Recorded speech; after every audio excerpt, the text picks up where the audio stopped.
Well, from the pages of my website, MikeHuckabee.com, where you can sign up for my free newsletter, comes this story that could be called Whistle While You Leak. Real Clear Investigations reporter Paul Sperry revealed the whistleblower whose complaint about the president's phone call with Ukraine's President Zelensky that touched off the current impeachment inquiry. 33-year-old Eric Charmella is a registered Democrat left over from the Obama White House who worked previously for both John Brennan and Joe Biden. Brennan loathes Trump, can't stand him. He's the one who helped start the FBI's Trump-Russia campaign during Trump's presidential run. And Biden was overseeing Ukraine when corrupt officials there were apparently providing information against Trump for the Steele dossier. In mid-2017, Charmella was accused of leaking negative information about newly elected President Trump. So he left his National Security Council post in the White House West Wing for a new home at CIA headquarters. It gets worse. According to Paul Sperry, Charmella huddled for guidance with Adam Schiff's staffers. I wonder if he said, "Put me in, coach, I'm ready to leak." I bet he did. Charmella also worked with Alexandra Chalupa, the Ukrainian-born DNC operative who was tasked with receiving anti-Trump information that was beneficial to Hillary Clinton. And Charmella was sent to the NSC, National Security Council, in 2015 to work with then Obama National Security Advisor Susan Rice. And strangely, as a low-level GS-13 federal employee, he was also invited by Joe Biden to a 2016 state luncheon attended by, hold your hats, John Brennan, James Comey, and James Clapper. It appears he was an unusually well-connected foot soldier inside the Obama White House. By the way, Fred Fleitz, the CIA analyst and national security advisor to President Trump, said, and I quote, "Everyone knew who the whistleblower was. CNN, the Washington Post, the New York Times, even the president, because of legal whistleblower protections." Charmella's anonymity was officially preserved, and Adam Schiff's committee was just on its merry way, with Schiff being unbelievably compromised. He ought to close up shop and send everybody home now. The Democrats and Republican anti-Trumpers want to take President Trump down by any means possible, and they'll even destroy the office of the president if they have to. If Americans don't stop this hateful charade, no American president in the future will have the ability to govern effectively because the opposing party will just be seeking their demise. Now, we've got some questions that are on your mind. We'd love to get them from our audience. We have this one, and it's from Feeling Blue in Bama. And it's not because of the football team, because there's nothing blue to feel about there, that's for sure. Well, Feeling Blue in Bama asks this, says, a district court blocked a new Alabama law that effectively bans abortions except for a life-threatening medical emergency. The ACLU and Planned Parenthood brought the lawsuit. Judge Myron Thompson says that he was persuaded by them that the Alabama law violates an individual's constitutional right to a pre-viability abortion. What is he talking about? Well, I would say to you, our Alabama friend, he's talking about doing everything possible to do more to protect abortionists than to protect the unborn child. It's something I simply don't understand and probably never will. I believe that under the 5th and 14th Amendment, that because the unborn child is a person, we have no constitutional authority to deprive that unborn person his or her life or liberty without due process.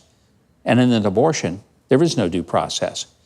I hope I live long enough to see the day when this savagery, this despicable, uncivil behavior of taking babies before they're born is ended forever, just like slavery once was in this country, because no person can own another person. No person should be ever devalued and seen as lacking in intrinsic worth and value. There's no such thing as an expendable, disposable human life. All matter to God, and they all ought to matter to us. Well, this comes to us from Jackie, who is in Florida.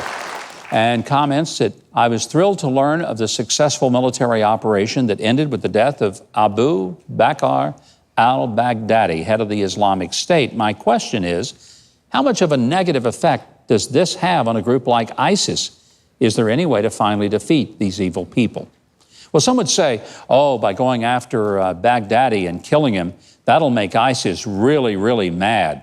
Oh, they'll do bad things. Folks, they cut off people's heads. They rape and rob and brutalize women. They can't do anything worse than the stuff they've done. So the only thing that we have to deal with them is to eradicate them from the earth before they kill other innocent people and savage them. This nonsense that some of the media have said that, well, the president messed up by going after Baghdadi because now they'll really get mean. I would just tell you, they can't get any meaner than they are. And I'm grateful that our military, with great precision, carried out the order that the president gave them and got rid of this monster and sent him straight to the devil where he belongs for all eternity. Now we have this from a viewer called Heaven Help Us. She says that she's read a Quillette article on polyamory. Polyamory. And it is striking. It points out that 4 to 5% of Americans are in open or consensual non-monogamy relationships. The author goes on to say that conservatives and religious people need to understand that polyamory can be integrated with marital commitment and family values. Sounds like they don't really understand commitment and fidelity. And so the question is, how will the church respond to the newest assault on one man, one woman? Well, I'll tell you how we would respond if we're smart. We'd use the Bible. I mean, we can't just decide that we're going to move the Bible to the culture. It's important to try to move the culture toward the Bible. And the scripture is it's not pretty clear. It is crystal clear. A man shall leave his mother and father, and a woman shall leave her home, and the two shall become one flesh. That's biblical marriage. Doesn't involve additional people. That's it. Male, female, that's marriage. That's the biblical model. Now, people can choose, and if they wish to live other ways, they certainly are able to do that in America. But if we're talking about what is the church's role, quite frankly, it's to be uncompromising in sticking with what the Scripture said. God made up the whole game of life. I think He has the right to determine what the rules should be to play it. And this comes to us from Donald in Pennsylvania. He says, former State Department Undersecretary Richard Stengel wrote an op-ed in the Washington Post this week calling for a hate speech law. He said the First Amendment was created in simpler times and went on to say, quote, all speech is not equal, and where truth cannot drive out lies, we've got to add new guardrails. He says, I'm all for protecting thought that we hate, but not speech that incites hate. It undermines the very values of a fair marketplace of ideas that the First Amendment is designed to protect, end quote. So the question we get from our viewers is this: who gets to decide what speech is censored and which is tolerated? I would tell you that the purpose of the First Amendment is not just to protect speech that we like or speech that we agree with or speech that's even kind or gentle. It's to protect speech, period. Why? Because the only way we can know what truth is to hear some things that aren't. And part of the danger of having what Stengel is recommending is that somebody then gets to be the decider of what's proper speech and what isn't. And if you happen to have views that are not in maybe conjunction with the politically correct nomenclature of our day, you're going to be told to sit down and shut up.